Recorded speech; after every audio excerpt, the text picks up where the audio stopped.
Hello everyone. I'm Kai, and this is my presentation for my final paper. My final paper is about enhancing P300 speller system by integrating Bert model. The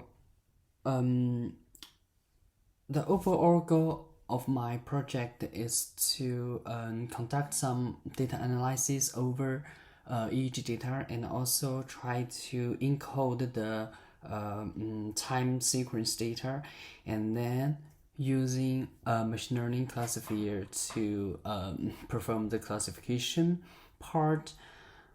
Okay, so here we go. The first part is introduction. In the introduction part, I introduce two components. The first is P300 speller system.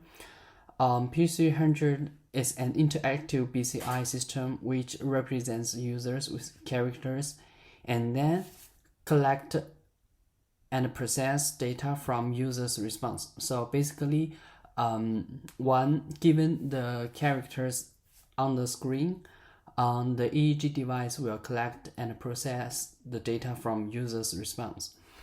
And also, the second component is natural language processing.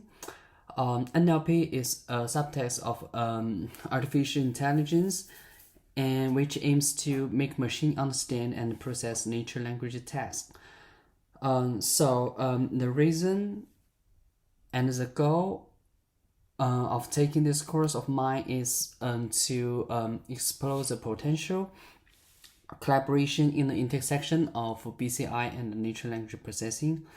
And also the overall goal of my project is trying to use NLP models in P300 system.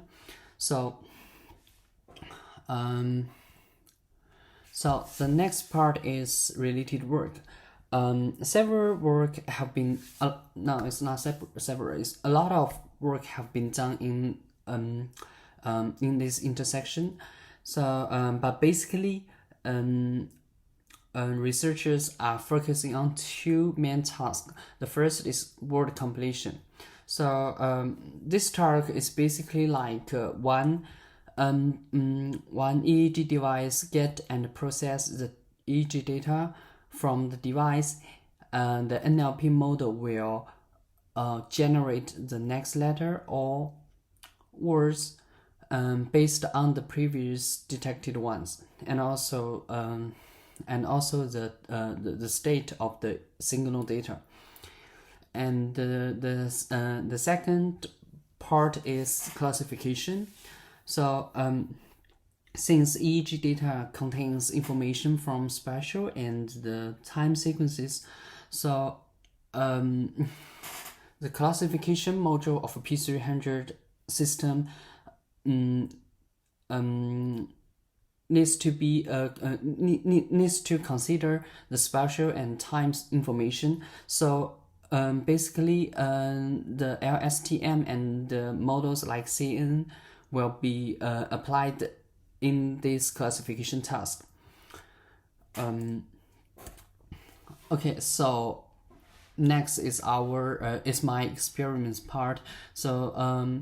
As I mentioned before, the whole process of my project is like processing EEG data and then apply language and machine learning models for analysis. So the first part and the most important part is the data usage. Here I use the data from an experiment setting up by simulated devices, and the data was collected from two participants, one male and one female. So I cite the data here. If you are interested in that, maybe you can go to look at the data. It's in the EEG data form. Here is the picture. It's a visualization picture of raw EEG data. So we can see there are a lot of signals in this picture. And so we need to conduct pre-processing on EEG data, on raw EEG data. So usually the first thing we need to do is like to fill the frequency. We can see here are a lot of frequency from 0 to 80, but in the practical conduct, we don't need that much frequency. So the first thing we need to do is band pass filter.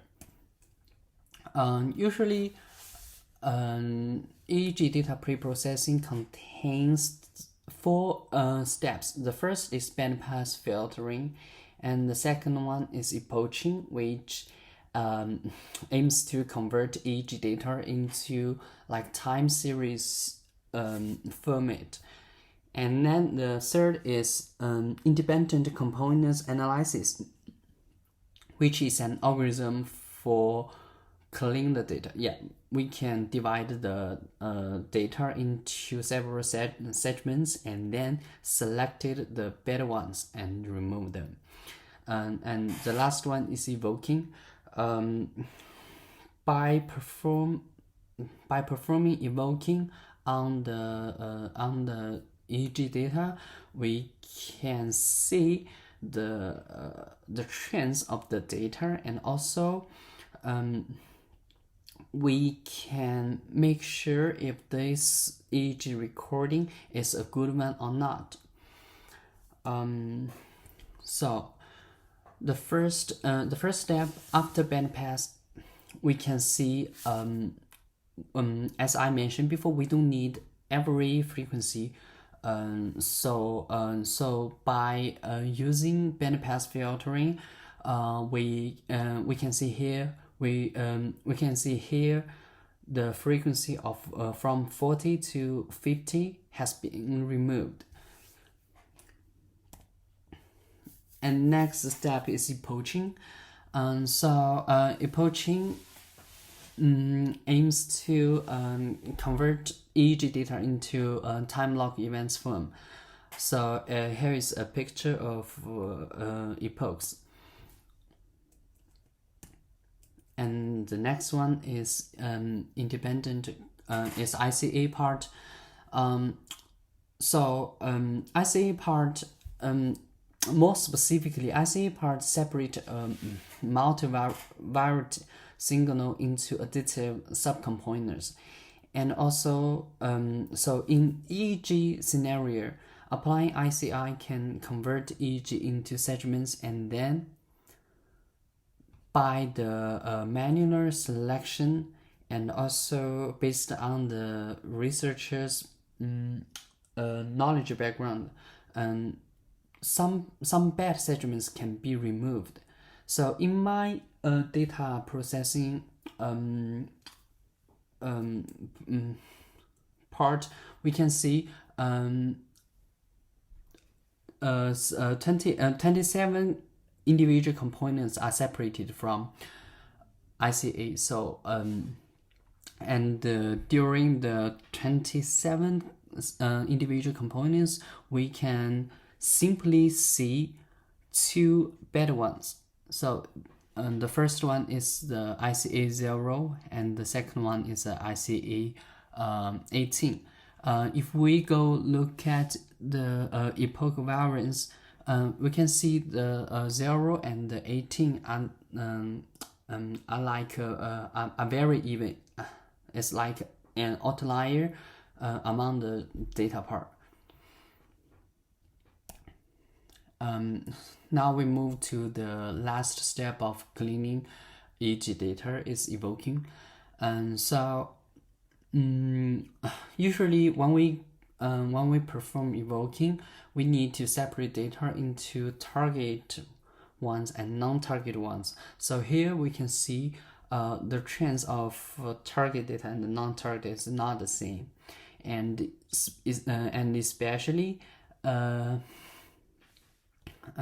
especially in the target one, and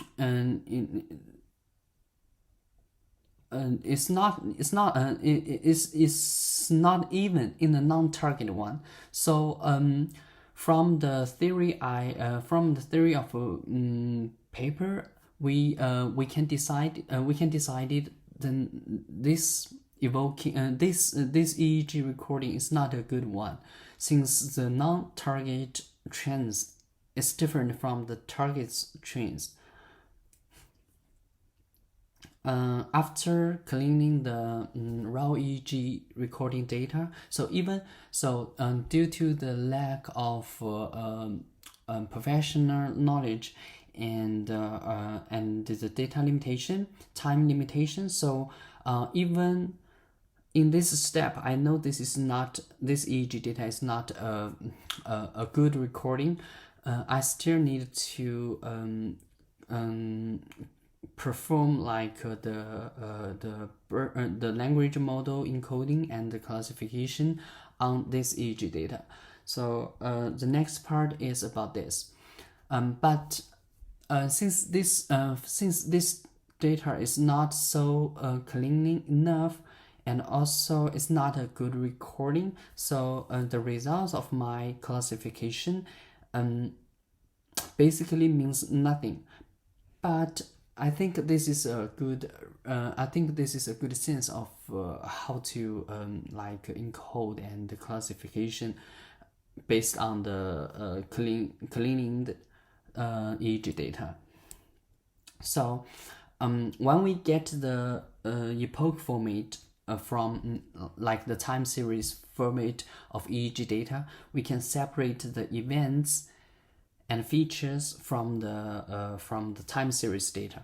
So basically, how we integrate Bert and the machine learning method into P300 system is like we use like Bert model here in my scenario to encode the features, and then use the events separated from epoch data format as our labels, and then I use the embedding obtained from the features and the labels into a machine learning classifier.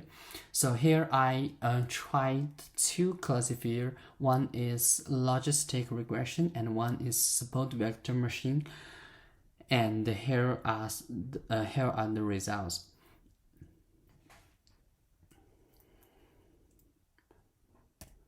So after I got these results and go through all the data process part and also like the encoding and applying machine learning part, I have two conclusions for this project. So the first is raw EEG data lacks the obvious characters of bad segments. So if you don't have like the professional background knowledge, maybe it's hard for you to manually select and remove the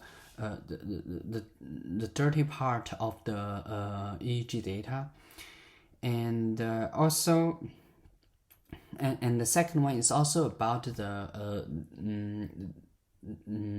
personal knowledge background part.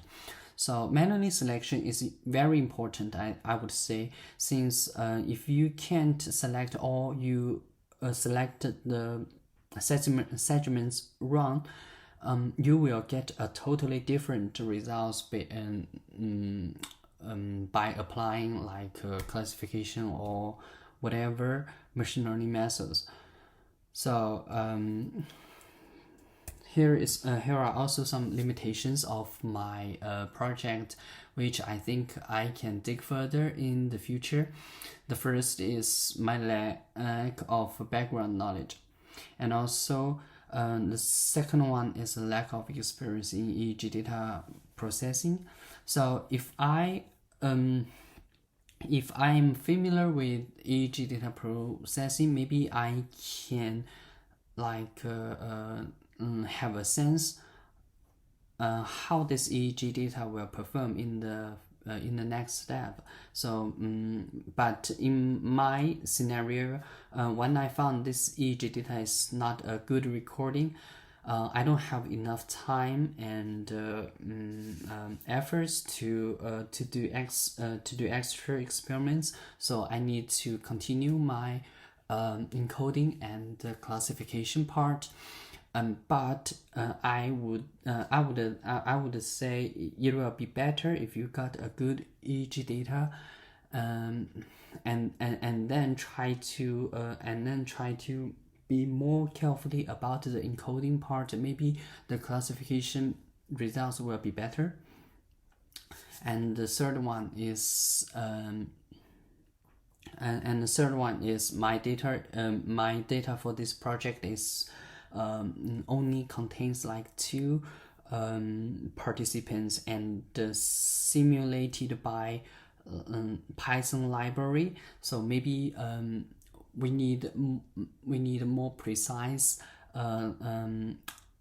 simulation in the first step, in the data obtaining step. So yeah, this is what I can do in the what I can think of now for the future work. And this is the reference I use in these slides.